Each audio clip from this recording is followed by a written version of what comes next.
bersama-sama sebagaimana biasa. La ilaha illallah, la ilaha illallah, la ilaha illallah, al-mawjud fi kulli zaman, la ilaha illallah, al-madhkur bi kulli lisan, la ilaha illallah, al-ma'ruf bil ihsan, la ilaha illallah, kulla yawmin huwa fi shan, la ilaha illallah, al-aman al-aman min zawalil iman wa min fitnati syaitan, ya qadimal ihsan kam laka alaina bil ihsan, ihsanukal qadim ya hannan ya mannan, ya rahim ya rahman, ya ghafur ya ghaffar, ighfir lana warhamna wa anta khairur rahimin, walhamdulillahi rabbil alamin. Bismillahirrahmanirrahim. Qala al-muallifu rahimahullah ta'ala wa nafana iyyakum ulumahu. Bab al-imamah. Imamah, imam, pengimaman atau masalah imam. Kalau pada bahasan sebelumnya masih berkutat sekitar bagaimana kita memperbaiki sholat kita, ya, ibadah kita yang sangat berkaitan erat dengan ya internal kita, kepribadian kita dalam hal melaksanakan sholat. Lalu kemudian ini pada hari ini, pada pagi hari ini sudah masuk dalam bab al-imamah, masalah pengimaman. Ini perlu menjadi perhatian kita bersama karena persoalan imam ini menjadi sangat krusial berkenaan dengan kesempurnaan pelaksanaan sholat ibadah sholat kita. Nah, secara fikih jamaah sekalian perlu saya sampaikan sekali lagi mengenai posisi imam, ya. Pertama berkenaan dengan pembacaan niat antara imam dan makmum, ya. Imam dalam membaca niat tidak selalu harus menggunakan kata imaman. Seandainya imam lupa membaca kata adaan imaman, itu sholatnya tidak batal, jamaahnya tidak batal. Tapi bagi makmum itu harus wajib mengucapkan apa tadi? Makmuman, kata adaan makmuman. Kalau enggak menggunakan adaan makmuman, maka jamaahnya tidak sah, tidak dinilai jamaah. Kalau jamaahnya tidak sah, kalau kita mengikuti gerakan imam, maka tentunya sholatnya tidak sah. Maka penting untuk makmum untuk selalu ketika berniat, ketika niat menjadi makmum, jangan lupa adaan makmuman itu diucapkan, menegaskan diri, meneguhkan diri untuk menjadi makmum. Nah, sementara imam tidak, hanya saja ketika imam tidak mengucapkan adaan imaman, dia tidak mendapatkan pahala jamaah. Tapi tidak membatalkan jamaah. Ya, itu mengenai niat. Selain kemudian di dalam fikih itu ada syarat-syarat dasar yang berkenaan dengan imam. Ini harus sudah tahu saat ini karena ya ini kita harus bahas karena sekarang stoknya imam sudah banyak. Kan gitu ya, stok imam di masjid ini sudah banyak, jadi ini harus disampaikan. Nanti kalau nggak disampaikan nanti berbahaya. Kalau dulu belum begitu berani secara detail menjelaskan tentang imam, karena ini takutnya pada mundur semua jadi imam kan gitu. Kalau mundur jadi imam jamaahnya bubar. Nah, karena sekarang sudah banyak yang siap atau memenuhi syarat untuk menjadi imam, maka ini perlu dijelaskan ketentuan dasar berkenaan dengan ketentuan imam. Jadi selain dari sisi bacaannya harus benar, ada hal-hal yang perlu diperhatikan. Imam itu dalam bacaan ketika kesalahannya itu minor itu ya. Minor itu artinya kalau kecil itu tidak mengapa tetap dijadikan imam. Tapi kalau kesalahannya mayor, kita harus segera memutuskan untuk memisahkan diri. Nah, apa itu kesalahan minor? Saya contohkan dari kesalahan minor itu. Dalam bacaan imam, ketika kesalahan minor itu contohnya adalah mengenai panjang pendek. Misalkan bacaan itu harusnya 6 tapi baca cuman 2 atau 3 atau 4. Nah, itu kesalahan minor. Misalkan Bismillahirrahmanirrahim, kan udah panjang tapi tidak memenuhi syarat 6, harusnya 6. Kan harusnya 6 kalau yang benar. Bismillahirrahmanirrahim 6. Dan biasanya kita kan cepat. Bismillahirrahmanirrahim. Itu kan 2 itu. Nah, ini dianggap kesalahan minor. Kesalahan minor ya dia harusnya 6 tapi 4, tapi dengan membaca dari 6 menjadi 2 atau 4 itu tidak merubah arti. Nah, itu tuh gak masalah. Maliki yaumiddin, dari ki sama ki misalkan, itu tidak kesalahan minor. Nah,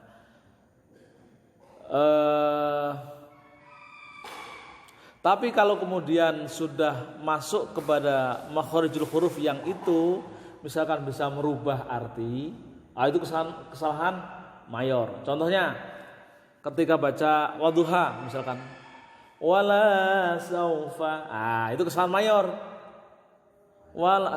Wala saufa yu'tika rabbuka fatar, itu kesalahan mayor. Karena apa? La-nya yang harusnya pendek menjadi panjang, itu mayor. Nah, kalau kesalahan mayornya itu banyak, maka kita sebagai makmum kalau afqah, kalau faham, kita harus mufaraqah. Kalau faham, ya kalau nggak faham, ya itulah resiko kalau kita menjadi orang yang tidak paham kan. Nah, kalau faham, kita harus mufaraqah. Nah, maka penting kemudian di beberapa pengajian kita membetulkan bacaan Fatihah itu untuk mengurangi kesalahan mayornya banyak, ya. Karena Fatihah termasuk syarat, maka jangan sampai salah banyak. Nah termasuk misalkan tadi mustaqim ya menjadi kaf, itu kesalahan mayor karena berubah arti. Waladhdallin yang harusnya bot menjadi waladhdallin, itu kesalahan mayor. Ghairil maghdubi alaihim waladhdallin, itu kesalahan mayor karena artinya berubah. Harusnya orang yang kita berlindung pada Allah dari orang yang orang yang aktif menyesatkan, menjadi berlindung pada Allah dari orang yang membawa payung, kan gitu kan, beda. Nah, jadi ini contoh. Kalau kesalahan mayornya banyak, itu kita mufaraqah sebagai makmum kalau kita lebih faqih. Nah, kita tingkatkan tiap hari, tiap waktu, ya insyaallah selama kita masih mau belajar membetulkan itu, lalu suatu saat kita menjadi imam, insyaallah ya kita bermohon kepada Allah mudah-mudahan diampuni kalau kita kesalahan karena masih belajar. Tapi kalau sudah nggak belajar, ya lalu kemudian mau atau ngambil atau merebut posisi jadi imam misalkan gitu ya, udah nggak belajar tapi kemudian pokoknya kalau mau jadi imam pertama kali, itu posisi itu kemudian menjadi tidak afdol. Bahkan kemudian kalau misalkan ada batalnya sholat jamaah, itu ditanggung oleh imam. Nah, yang kemudian ya kita hanya bermohon kepada Allah, mudah-mudahan sholat kita ketika kita berjamaah betul semua, dan kita berharap imam itu adalah orang-orang yang masih mau belajar kalau misalkan merasa bacanya tidak sempurna. Nah, yang itu kemudian bisa dimaafkan. Nah, jamaah sekalian, saya bacakan ibrahnya. Bismillahirrahmanirrahim. Alal imami wa dhaifun qabla sholat wa fil qiraah wa fi arkanis sholat wa ba'da salam. Ada beberapa tugas atau pekerjaan imam sebelum sholat, kemudian saat membaca, dan dalam hal rukun sholat dan setelah salam. Wa ammal wadhaiful lati hiya qabla sholah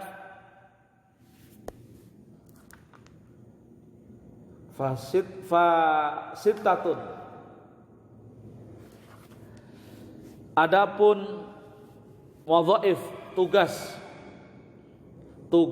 imam sebelum sholat ada 6. Awaluha, yang pertama, alla yataqaddam lil imamah ala qaumin yakrahunahu.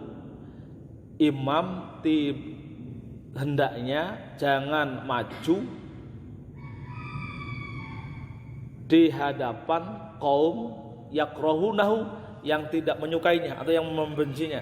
Nah, ini masalah pentingnya keridhaan makmum terhadap imam. Nah, itu. Jadi diperhatikan. Ini sudah masalah asrarus sholat. Asrarus sholat itu lagi-lagi yang terdalam dalam sholat. Jadi kalau yang tadi wajib ya, misalkan imam itu harus fasohatul kalam ya, jadi bacaannya bagus, afqoh ya, punya pengetahuan tentang fikih atau keilmuan menjadi imam dan seterusnya. Nah, syarat-syarat itu kan syarat-syarat dalam fikih. Nah, ini lebih dalam lagi. Nah, ini pentingnya imam memahami bahwasanya kaumnya itu tidak membencinya. Nah, artinya apa? Sebenarnya kalau dalam secara fikih, asal imam itu benar, lalu makmum ada makmum, ya kita mendapatkan pahala jamaah sudah sah, kan gitu ya. Nah, tapi kemudian agar sholat itu lebih afdol, harus diperhatikan Allah yataqaddamu lil imamah ala qaumin yakrahuna. Jadi imam akan memperhatikan emosi, psikologi jamaahnya, bahwa jamaah itu tidak membencinya. Wa alla yataqaddam, jadi kita penting sebagai makmum untuk rela terhadap imam, rela memakmumi imamnya ya. Wa alla yataqaddam wa wara'ahu man huwa afqahu minhu, dan juga untuk tidak maju wa wara'ahu, dan belakangnya man huwa afqahu minhu, sementara di belakangnya ada orang yang lebih faqih. Illa idam tan'a man huwa aula, kecuali yang faqih itu memang berhalangan atau ya ada halangan, ada udzur, falahu taqaddam, maka baginya boleh untuk maju. Wa yukrahu inda dzalikal mudafah, dan dimakruhkan saat itu untuk menolak. Nah, ini maksudnya begini.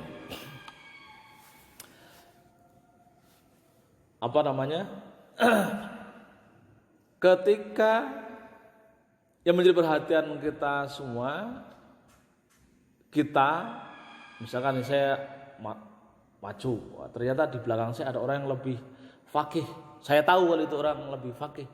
Maka saya tidak boleh atau mengutamakan orang yang faqih itu untuk menjadi imam, kecuali orang yang faqih itu uzur. Misalkan uzur itu ya tadi mungkin datangnya terlambat atau tidak bisa, yang menjadikan ada sesuatu yang menjadikan dia tidak bisa menjadi imam. Maka dalam hal ini tetap bagi seorang imam dia tidak boleh menolak untuk didaulat untuk menjadi imam.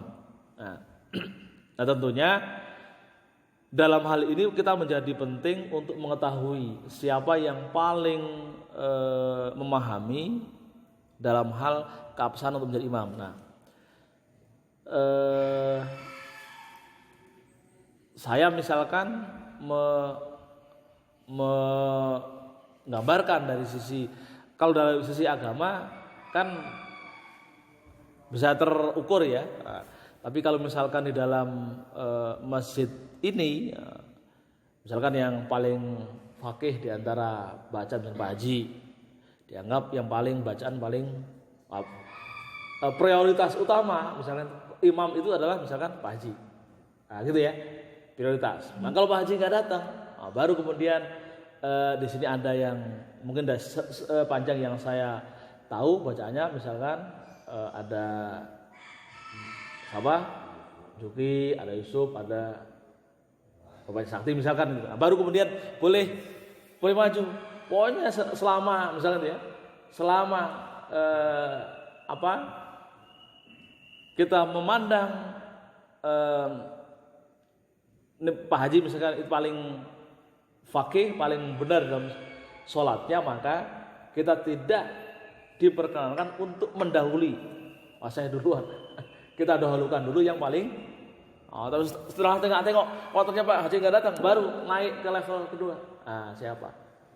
Dari sekian orang yang begitu di dalam.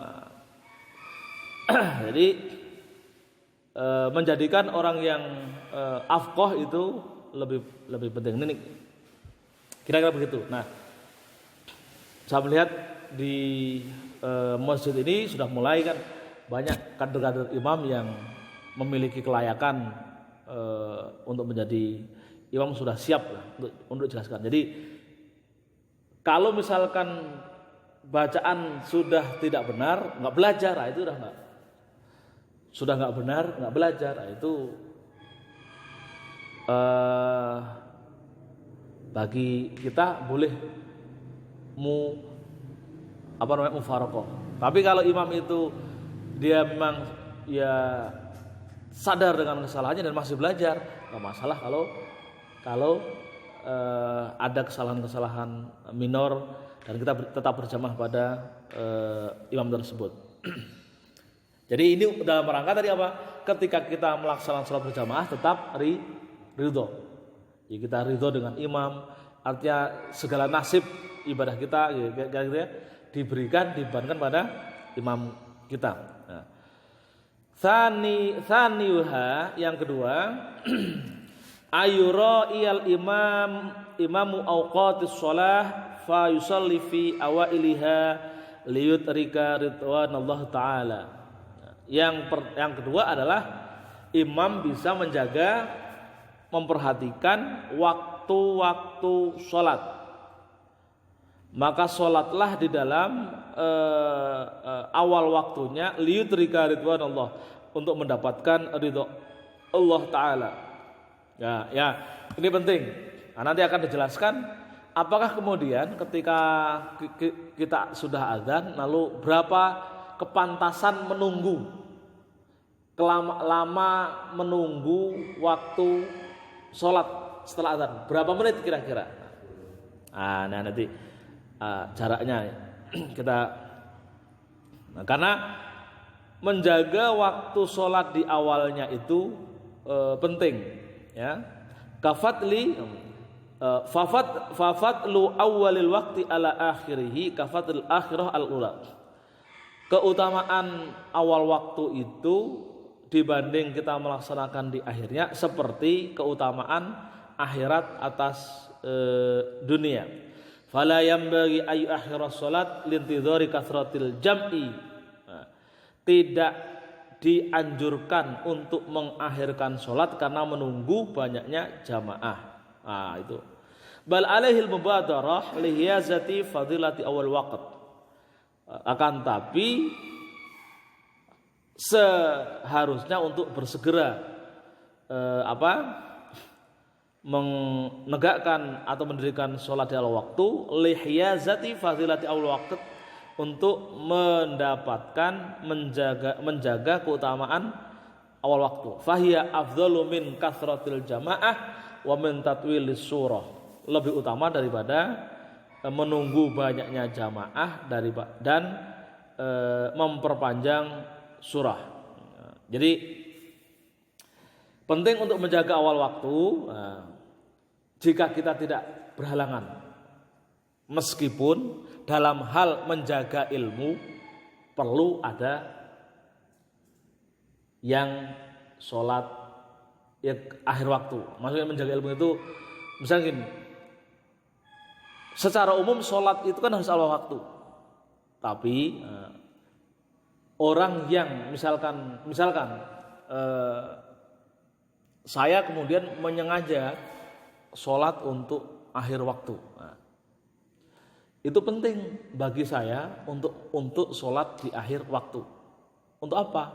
Untuk menjaga ilmu. Kenapa? Karena waktu sholat itu kan gitu ya. Waktu sholat itu ada jam awal waktu sampai misalkan subuh itu misalkan jam 4.11 menit sampai jam sekarang 5.33 setengah 6 itu waktu subuh. Nah, dalam hal misalkan suatu saat saya ke masjid datang jam 5 atau jam 5:04, itu penting bagi saya. Untuk apa? Untuk menjaga ilmu bahwasanya waktu subuh itu ada sampai jam kira-kira setengah 6, kira-kira begitu, untuk menjaga ilmu. Karena memang waktu sholat itu sampai di situ. Jangan sampai kita kemudian merasa berdosa karena sesekali tidak sholat di awal waktu. Jadi sholat di awal waktu itu hanya fadilah, keutamaan. Ya, paham di situ ya? Sholat di awal waktu itu adalah fadilah, keutamaan. Artinya kalau misalkan kita lalu enggak sholat di awal waktu, bukan berarti tidak sah. Ini nih kalau saya melakukan begitu, itu konteksnya adalah menjaga ilmu. Karena ilmu memang begitu. Jangan sampai, sama halnya ini banyak dijadikan oleh sahabat itu begitu. Nu'man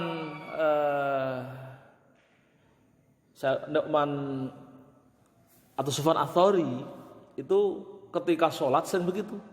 Dari rumah itu ya berangkat lengkap kostumnya, kayak sholat begitu ya. Wah, ya, kira-kira kalau misalkan kita kostum yang paling ideal sholat itu pakai jubah, pakai gamis, pakai surban, pakai torbus misalnya begitu ya. Tapi ketika sampai di masjid itu dilepas semua. Ketika sampai di masjid itu dilepas semua. Di sholat hanya pakai celana sekadarnya. Padahal itu kan sahabat dan keilmuannya luar biasa. Lalu pakai kaosan gitu ya, sholat pakai kaosan. Untuk apa gitu? Ketika ditanya oleh sahabat yang lain, untuk apa? Dia mengatakan, tidak semua orang yang mau sholat itu punya baju sebagus yang saya punya. Harus pakai serban, pakai dan seterusnya. Karena seandainya saya sholat seperti itu, jangan sampai nanti masyarakat merasa wajib sholat itu harus pakai gamis, harus pakai surban, harus pakai. Ya harus sesekali pakai ya kaos.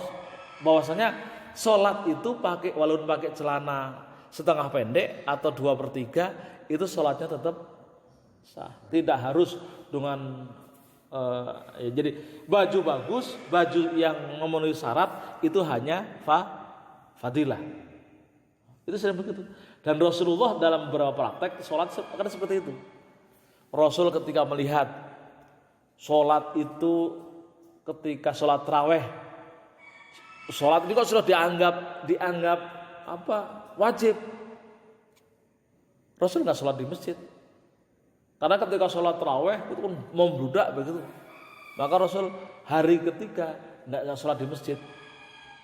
Kenapa? Khawatir sholat tarawih dianggap wajib. Nah kalau dianggap wajib, bahaya nanti. Kan gitu. Bahaya. Dan ini berbahal seperti itu. Jadi dilakukan seperti itu kalau dalam bahasa ini untuk menjaga ilmu. Untuk menjaga ilmu agar ilmu itu memang harus begitu adanya. Waktu sholat itu namanya maghrib itu ya sampai jam berapa?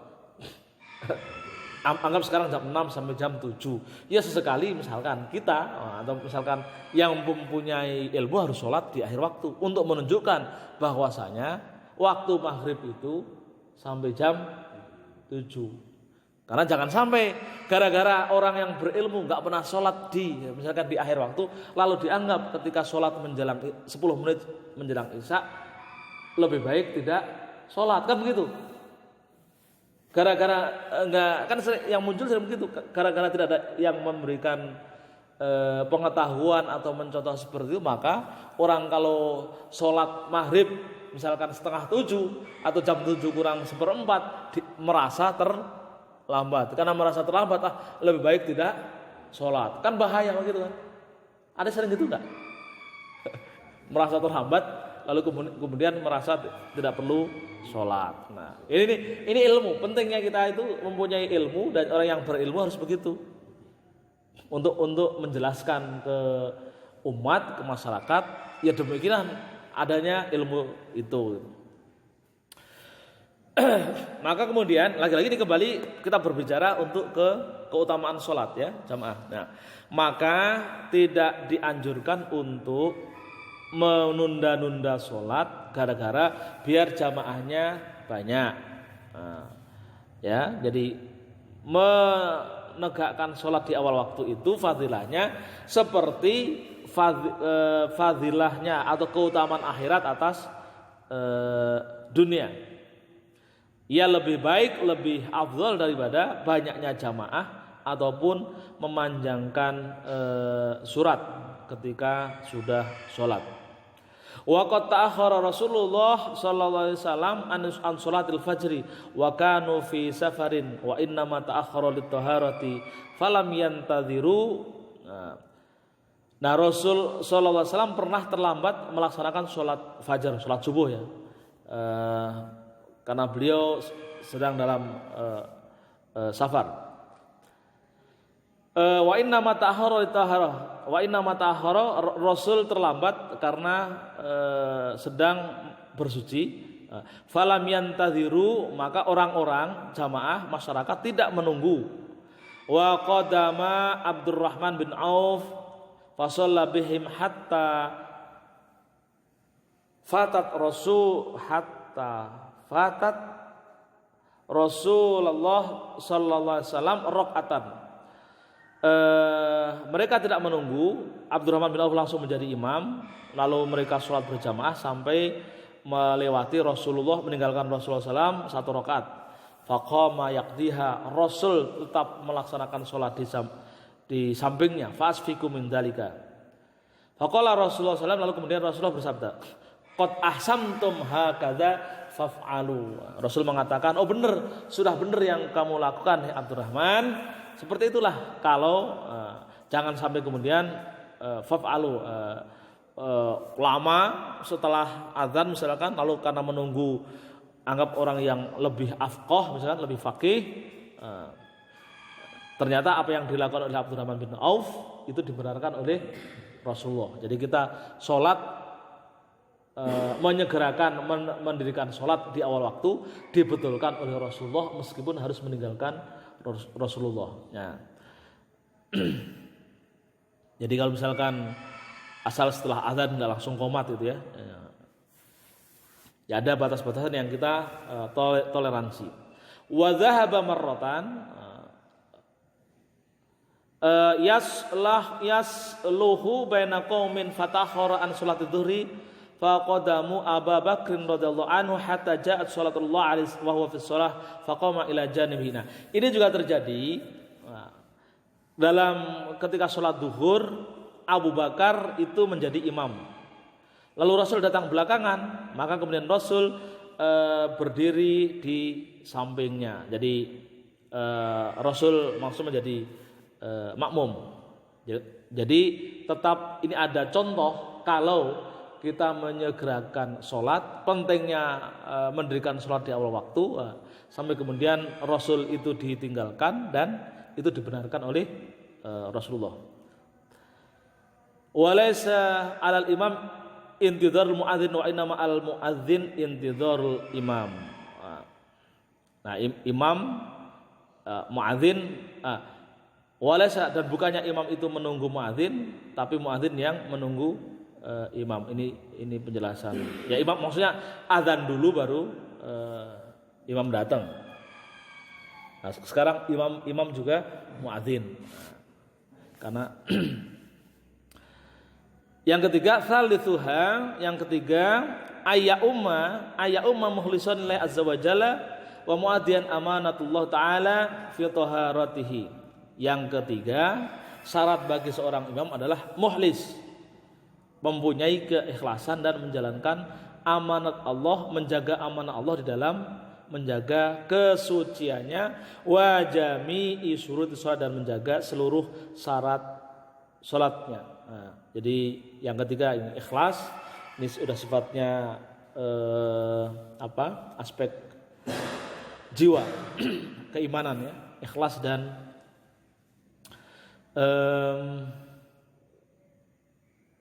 saya agak cepetan. Fa'amal amanah, sementara yang dimaksud amanah adalah at-taharu batinan, memiliki kesucian batin, anil fiski, dari dosa, perbuatan dosa, wal kabair, dosa besar, wal israri ala shaghair, dan menghindari senang dengan perbuatan dosa kecil. Yang bagi ayah tarija andalika bijudi, dia harus bisa menjaga dari hal-hal yang seperti ini, yang berat ini. Kita semua ya agak susah ya, berat menghindari dari kefasikan. Orang fasik itu maksudnya, fasik itu perbuatan banyak berbuat dosa. Orang berbuat dosa itu disebut fasik, tapi fasik itu bukan kafir ya. Jadi ini biar nggak campur aduk. Orang fasik itu orang yang mukmin tapi berbuat atau banyak berbuat dosa kecil. Orang fasik. Tambah dosa besar ya fasik banget kan gitu. Nah, orang fasik itu tetap beriman, bukan kafir. Orang muslim berzina itu disebut fasik, bukan kafir. Orang muslim itu mencuri itu disebut fasik, tapi dia tetap iman atau tetap muslim ya. Dia bukan kafir. Bukan kafir. Jangan sampai salah menghukumi. Jadi orang fasik itu orang muslim atau orang mukmin yang berbuat dosa kecil dan dosa besar. Nah, bagi seorang imam yang kita pahami, yang kita kenal, atau kita sendiri berusaha untuk menghindarkan. Jadi memang kalau sudah berani menjadi imam begitu, ini yang beratnya kan begitu, harus bisa menjaga diri dari, berusaha menjaga diri dari, bukan kemudian kita terhindar, berusaha menjaga diri dari kefasikan, perbuatan fasik, berbuat dosa ya, baik dosa kecil maupun dosa besar, atau berbahagia dengan perbuatan dosa. Maksud, kan ada orang yang tanpa sadar itu senang berbuat dosa, malah bangga, ada yang begitu. Nah, kita semua yang sebagai muslim yang suatu saat akan diangkat oleh masyarakat menjadi imam, berusaha menjaga diri dari menghindarkan diri dari perbuatan fasik, baik dosa kecil maupun dosa besar.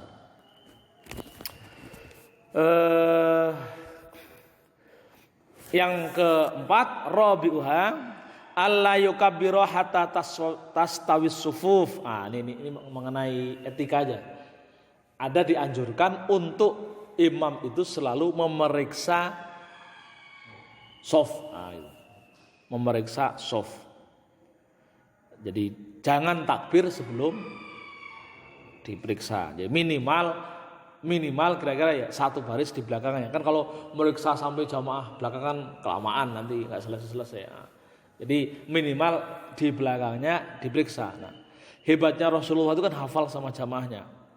Maka setiap kali nengok ke belakang kan tahu siapa yang tidak hadir dan sering diingatkan kemana. Oh dia sakit.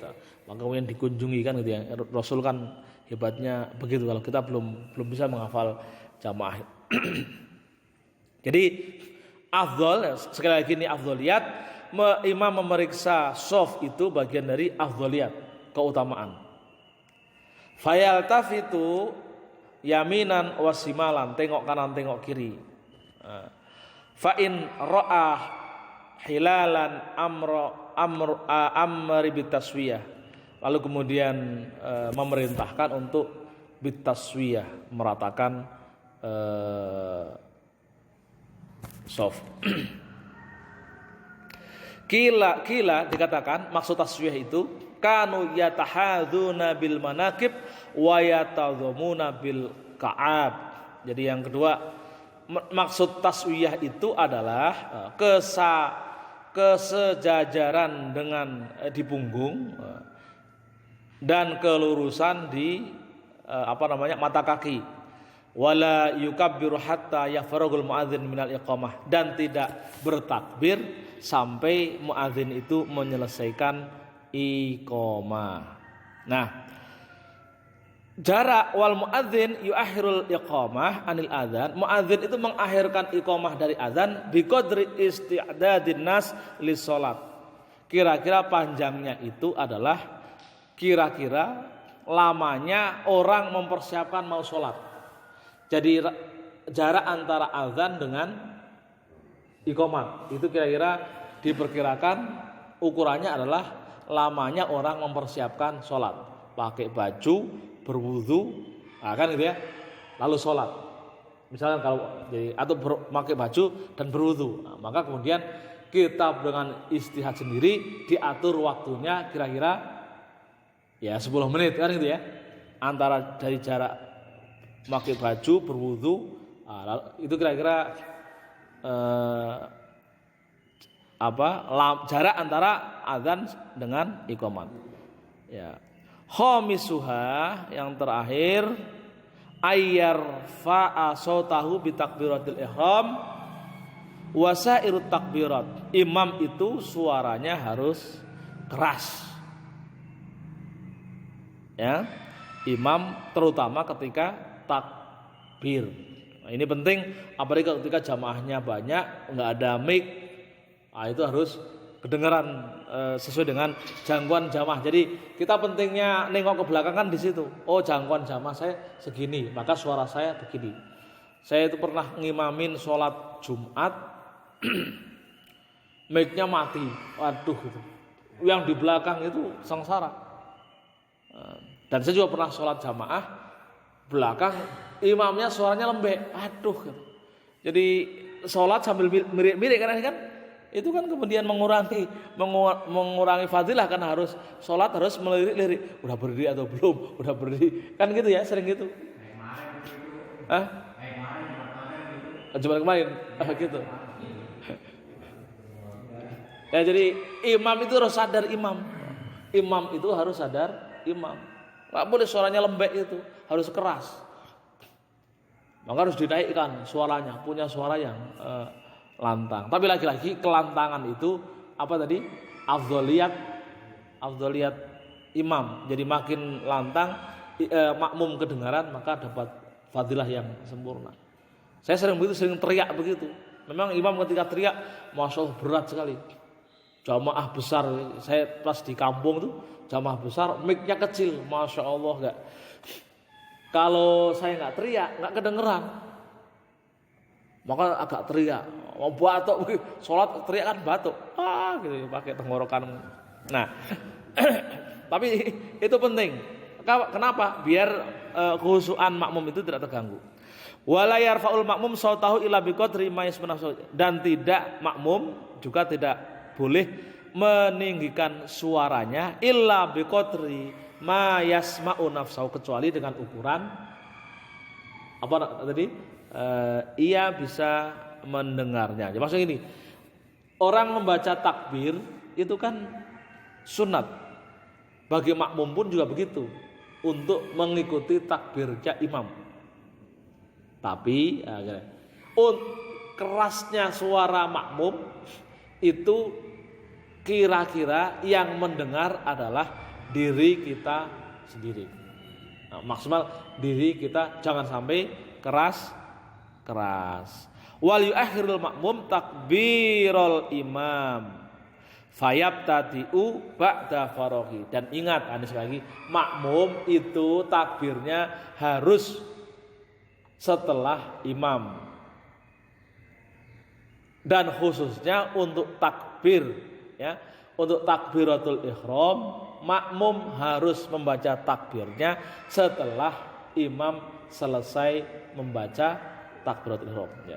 Kalau yang lainnya boleh bareng maksimal.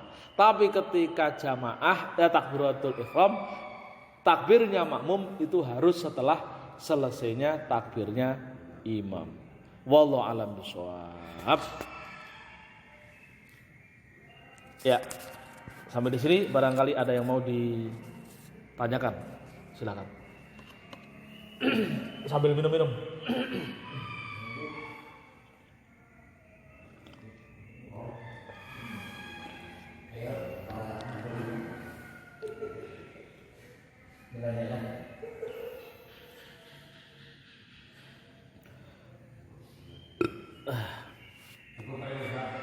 Ya.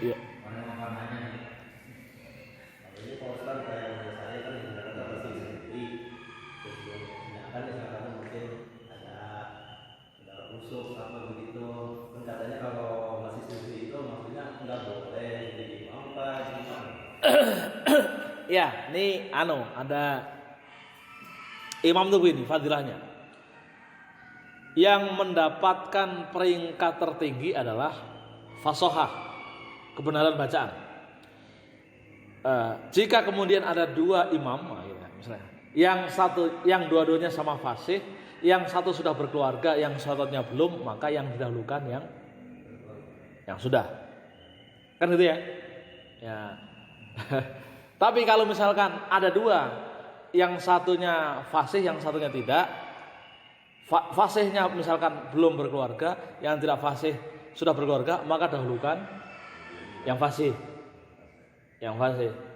Nah, jika yang kedua, misalkan imamnya itu satunya fasih tapi fasiknya kelihatan, fasik, dia bacanya bagus tapi banyak berbuat dosa.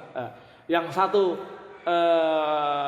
bacaannya standar, ya kesalahannya minor tapi sudah berkeluarga, dahulukan yang bacaan standar, kesalahan minor dan sudah berkeluarga, daripada yang dia fasih tapi kita ketahui fasik.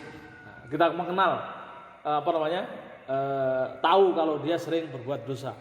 Nah, kan gitu ya. Jadi yang diutamakan, prioritas pertama adalah kefasihan.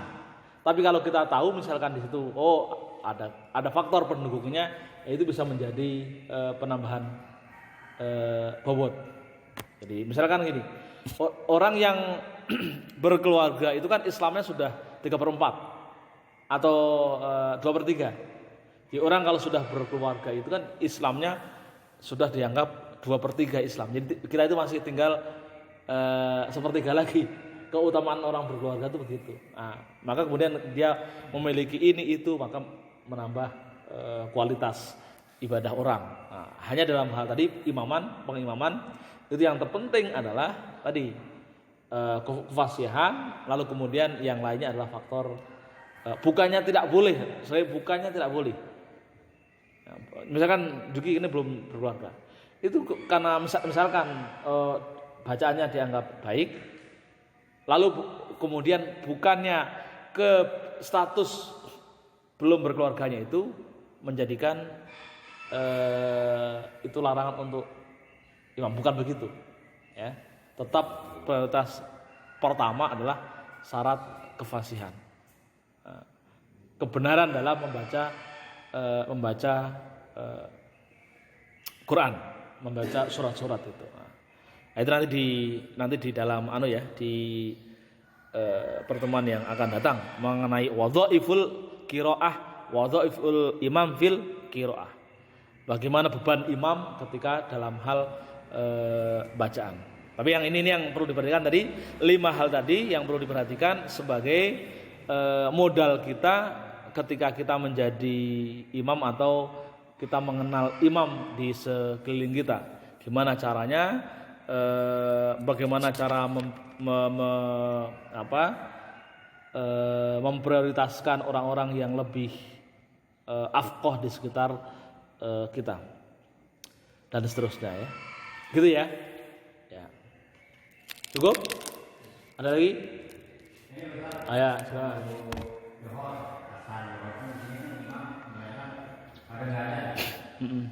Kadang udah siapa aja gitu. Ya. Iya. Ya kalau sudah kayak gitu sudah. Yang jelas kan gini, ketentuan umumnya ya, azan wajib. Oh, bukan wajib, tetap ketika waktunya tetap azan. Kita hitung pokoknya batas waktu antara azan kita sudah tentukan. Azan dengan qomat jaraknya adalah apa tadi? Itu 10 menit ya sudah. Setelah titit ya sudah kita dirikan sholat. Nah, sekali lagi kalau misalkan gini, Bang Nasin yang azan di sini, ada lihat kan Bang Nasin kenal nih, ada Bang Sati, ada Bang Yusuf, ada siapapun itu, silakan yang dikenal itu diangkat untuk menjadi imam. Bahkan Anda sendiri boleh menjadi imam kalau merasa layak menjadi imam, merasa banyak ini karena nggak ada yang lain, udah saya. Karena saya pertama adalah orang sini, yang kedua paling pede kan. Kan banyak juga orang yang merasa ya sebenarnya sudah cukup bahasanya tapi nggak pede kan, lalu ketika jadi imam buyar semua, lupa rokaatnya, lupa kalau sudah ruku, sering begitu kan. Ada karena nggak pernah jadi imam ditepuk jadi imam, wah kaget kan, sering begitu. Nah, ini maka dalam hal seperti itu berlaku hukum darurat. Maka siapapun, tapi Anda perhatikan yang paling baik yang perlu diangkat. Misalnya gini, ada imam, ada orang itu banyak gitu. Yang satunya pakai celana pendek misalkan, pakai baju olahraga, yang satunya ya kita pilih yang paling rapi lah, yang paling rapi misalkan. Itu kan karena kita meyakini ketika orang sholat itu kok rapi, itu mesti juga secara dia berarti punya pengetahuan dasar tentang sholat, yang meskipun kita nggak tahu kan, karena sholat itu sholat itu sholat sir, kita nggak tahu, pokoknya semua bisa. Tapi ini yang terpenting adalah bagi yang paham, kita paham tentang orang itu. Gimana caranya? Nah, misalnya gini,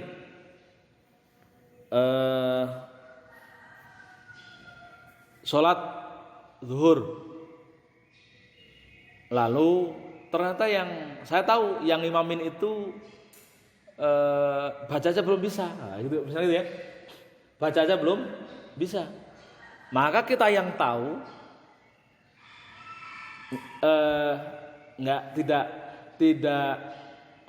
tidak dianjurkan untuk berjamaah. Kalaupun bareng hanya untuk menghormat, ya sekedar gerak bersama dalam gerak, tapi berbeda di dalam jadi sholat sendiri. Misalnya saya datang, yang saya kok nggak tahu, saya tahu orang ini bacanya nggak benar, bacanya nggak bisa, tapi kita datang, maka bagi saya adalah sholat sendiri. Kalaupun bareng itu hanya untuk bareng dalam gerakan.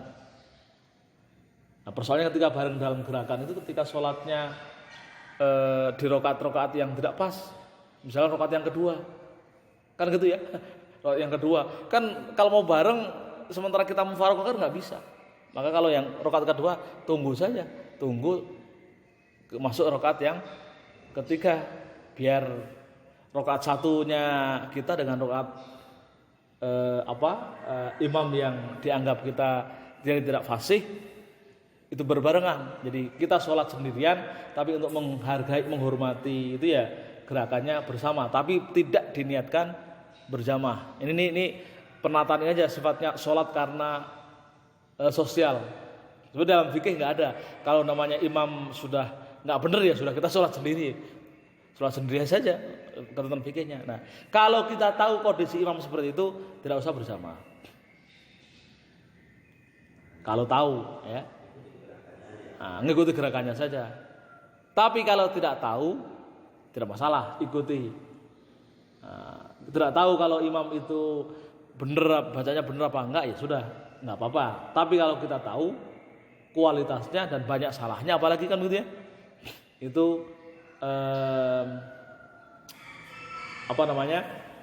kita sebaiknya tidak berjamaah dengan ya niat sendiri. Tapi untuk menghormati gerakannya boleh.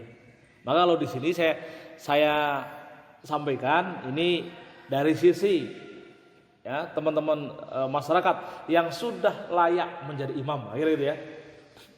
Level pertama nih Pak Haji Hatibi, level utama nih.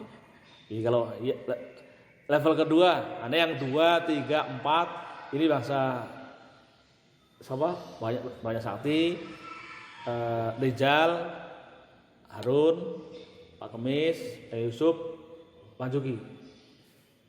Ini yang dengan ukuran yang telah setor ngaji, gitu ya. Tapi yang lainnya ketika misalkan ada Pak Haji, yang lainnya gugur semua, gitu. Kalau ada Pak Haji, yang lainnya gugur semua. Jadi, tapi yang lainnya adalah cadangan, sifatnya boleh jadi imam ketika Pak Haji tidak ada, gitu, kira-kira jadi Pak Sakti, Yusuf, Juki, tapi harus tetap masih memperbaiki ya, Harun, Bang Rizal harus tetap memperbaiki. Nah itu kalau siapapun itu yang didorong, itu yang didorong. Ya, jadi siapapun ada orang itu, misalnya kalau nggak ada Pak Haji itu yang didorong. Yang lainnya, ya saya belum merekomendasikan karena saya belum pernah mendengar bacaan storenya. Misalkan beberapa hal yang Pak Kemis, Pak Yusuf, Pak Juki masih ada beberapa hal, yaitu dikit nanti kita sambil benahi tahap demi tahap. Tapi yang saya perhatikan yang sudah terutama di bacaan surat wajibnya yang paling sempurna ya Pak Haji, terus Bang Juki, cuma Bang Juki ya tinggal dikit, lalu kemudian Bapak Hati belum total, belum ya secara umum sudah ya minor, kesalahannya minor. Pak Kemis, Pak sama Harun sama Rizal. Nah sudah hanya tinggal dikit saja. Nanti kita sambil benahin. Pokoknya itu sudah insya Allah aman. Insya Allah jamaah kita mendekati kebenaran atau mendekati kesempurnaan.